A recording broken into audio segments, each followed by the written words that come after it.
हमारा टॉपिक है शिक्षा शिक्षण तथा विद्यालय का समाजीकरण। शिक्षा शिक्षण तथा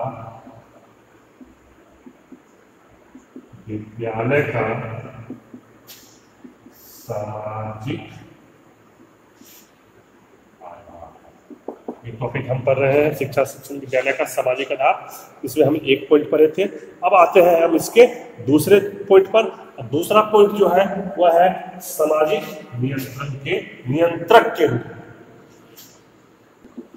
में। इसका पढ़ेंगे दूसरा पॉइंट सामाजिक नियंत्रक के रूप में। इसका हम पहला पॉइंट पढ़े थे ज्ञान का प्रसार। आते हैं तो आइए दूसरे पॉइंट पर। दूसरा पॉइंट है सामाजिक नियंत्रक में। देखिए इसमें क्या है कि बुद्धिमान नागरिकों को तैयार करने के अतिरिक्त विद्यालय तथा शिक्षा का सामाजिक आधार सामाजिक नियंत्रण करना है। उचित शिक्षा की व्यवस्था सामाजिक आधार के रूप में बालकों में नैतिक चेतना और आत्म अनुशासन की भावना विकसित करती है। इससे वे समाज की सेवा करते हुए किसी भी परेशानी का डटकर मुकाबला करती है। तो कैसी सामाजिक चेतना, ये सामाजिक नियंत्रण कैसा होगा?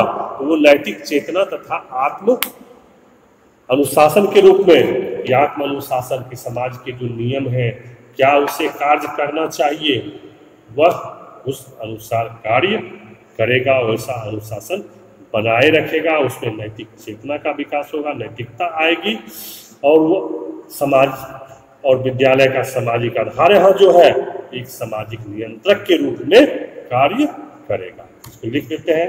बुद्धिमान नागरिकों को करने के अतिरिक्त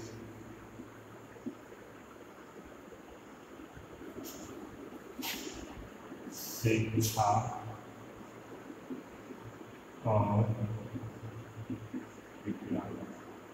देखिए एक चीज यहाँ ध्यान रखिएगा, यहाँ हमने एक नहीं लिखा है, शिक्षा तथा विद्यालय दोनों का लिखा है कि शिक्षा तथा विद्यालय का सामाजिक आधार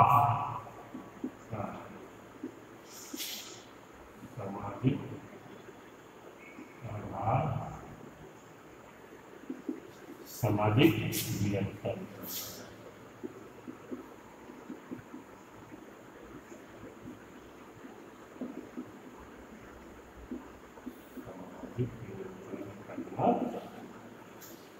क्या है? सामाजिक नियंत्रण करना है। उचित शिक्षा की व्यवस्था सामाजिक आधार के रूप में उचित शिक्षा की व्यवस्था, जो उचित भी शिक्षा की व्यवस्था होती है वो सामाजिक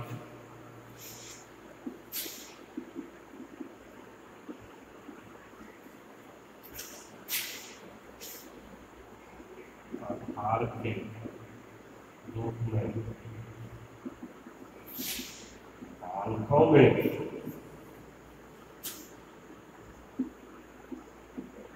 नैतिक चेतना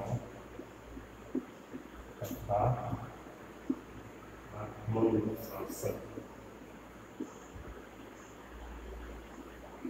आत्मनुशासन की भावना विकसित करती है।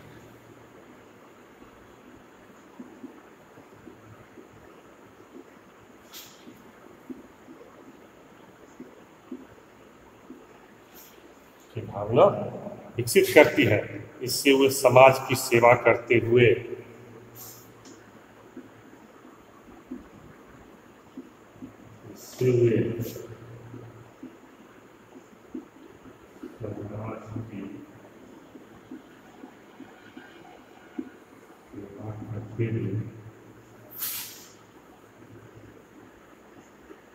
कठिनाइयों का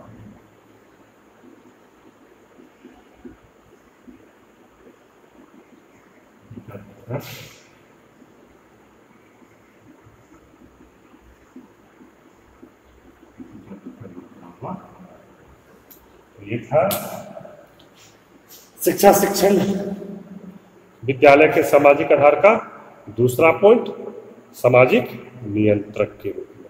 अब हम इसमें आगे बढ़ते हैं और आते हैं तीसरे पॉइंट पर। और तीसरा पॉइंट जो है वह है सामाजिक परंपरा की सुरक्षा तथा हस्तांतरण।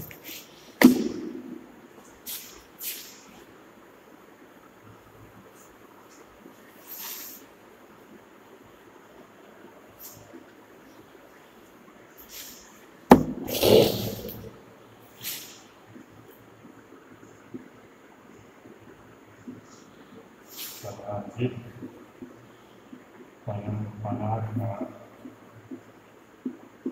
सुरक्षा एवं हस्तांतरण, ये है हमारा तीसरा पॉइंट शिक्षा शिक्षण विद्यालय के सामाजिक आधार का। तो देखिए, शिक्षा शिक्षण तथा विद्यालय का तीसरा सामाजिक आधार सामाजिक परंपरा और हमारी जो भी सभ्यता है उसकी रक्षा करना है। और जो आने वाली पीढ़ी है, मतलब भावी पीढ़ी है, उसमें हम जो हमारी सामाजिक परंपरा है या हमारी सभ्यता है उसको हस्तांतरित करना है। इससे व्यक्ति समाज के अनुकूल बनेंगे तथा समाज की परंपरा तथा सभ्यता कायम रहेगी।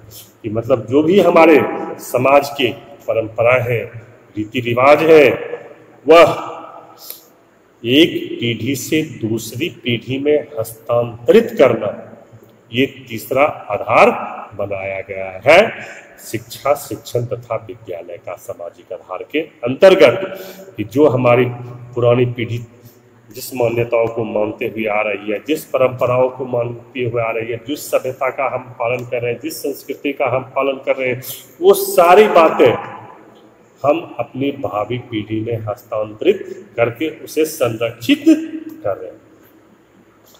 और इससे व्यक्ति समाज के अनुकूल बनेगा। कि जब हमारी सभ्यता संस्कृति रीति रिवाज का हस्तांतरण होगा, उसको मानेगा, तो व्यक्ति समाज का अनुकूल काम करेगा।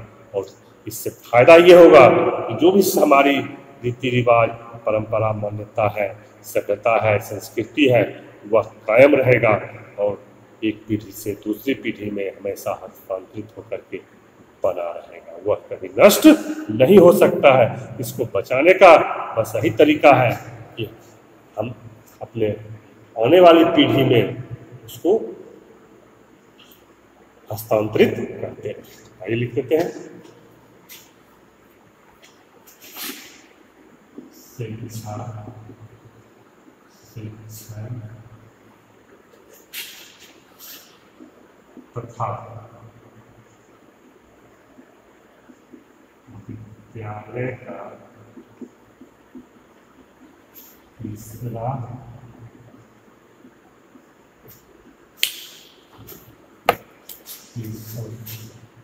सामाजिक आधार, शिक्षा शिक्षण तथा विद्यालय का तीसरा सामाजिक आधार सामाजिक परंपरा एवं सामाजिक परंपरा सभ्यता की रक्षा करना। तीसरा आधार है उसकी रक्षा करना एवं भावी पीढ़ी में हस्तांतरित करना है, एवं भावी पीढ़ी में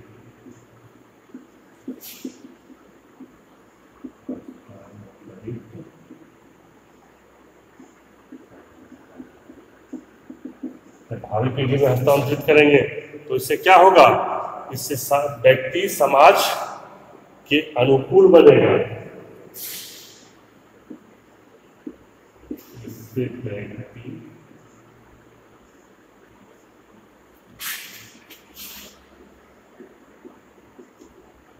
समाज के अनुकूल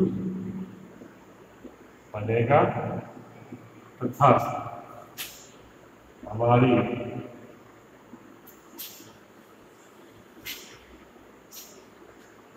सामाजिक परंपरा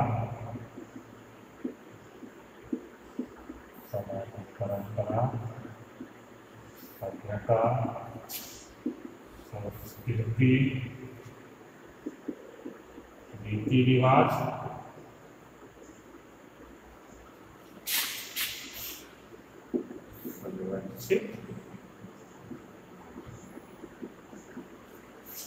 तो ये था हमारा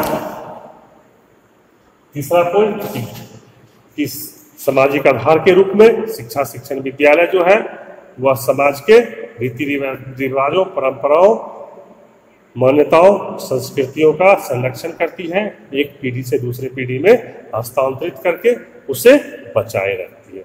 अब आते हैं हम इसके अगले पॉइंट पर, 4।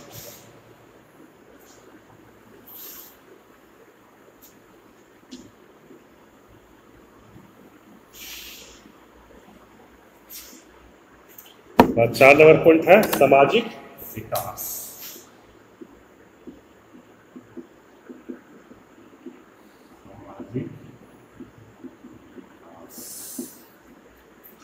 अब देखिए, शिक्षा शिक्षण तथा विद्यालय का चौथा सामाजिक आधार वो सामाजिक विकास करना है। इसका कारण है कि व्यक्ति का विकास केवल सुव्यवस्थित एवं उन्नतिशील समाज में ही हो सकता है। कि अगर समाज सुव्यवस्थित रहेगा, वह उन्नति के पथ पर अग्रसर रहेगा, तभी सामाजिक विकास हो सकता है। जहां समाज के नियमों का पालन होगा, समाज की जो भी मान्यताएं, रीति रिवाजें हैं उसका पालन होगा, सामाजिक नियमों का पालन करेंगे, वह समाज सुव्यवस्थित होगा, उन्नतिशील होगा, तभी व्यक्ति का सामाजिक विकास संभव है। और ये जो है शिक्षा शिक्षण विद्यालय का चौथा सामाजिक आधार है। शिक्षा शिक्षण तथा विद्यालय का चौथा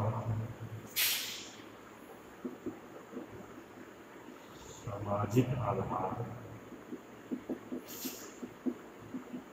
सामाजिक विकास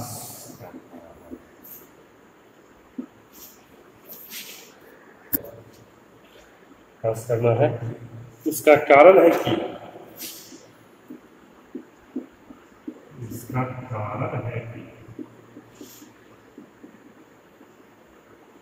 व्यक्ति का विकास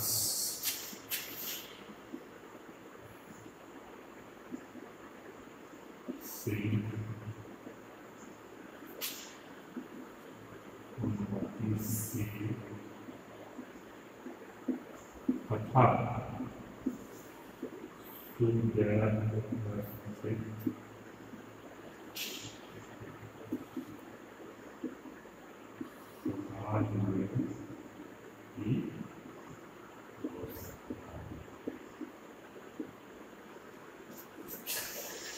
तो ये था हमारा चौथा पॉइंट कि समाज को सुव्यवस्थित होना चाहिए और उन्नतिशील होना चाहिए। सुव्यवस्थित रहेगा मतलब कि जो भी समाज के नियम है, कानून है, परंपरा है, उसको मानने वाला होना चाहिए और हमेशा विकास के लिए प्रयास करना चाहिए, विकास के पथ पर अग्रसर होना चाहिए, तभी जो है सामाजिक विकास संभव है। तो ये था हमारा चौथा पॉइंट, सामाजिक विकास। अब हम इसके अगले पॉइंट की चर्चा जो है वह अगली क्लास में करेंगे।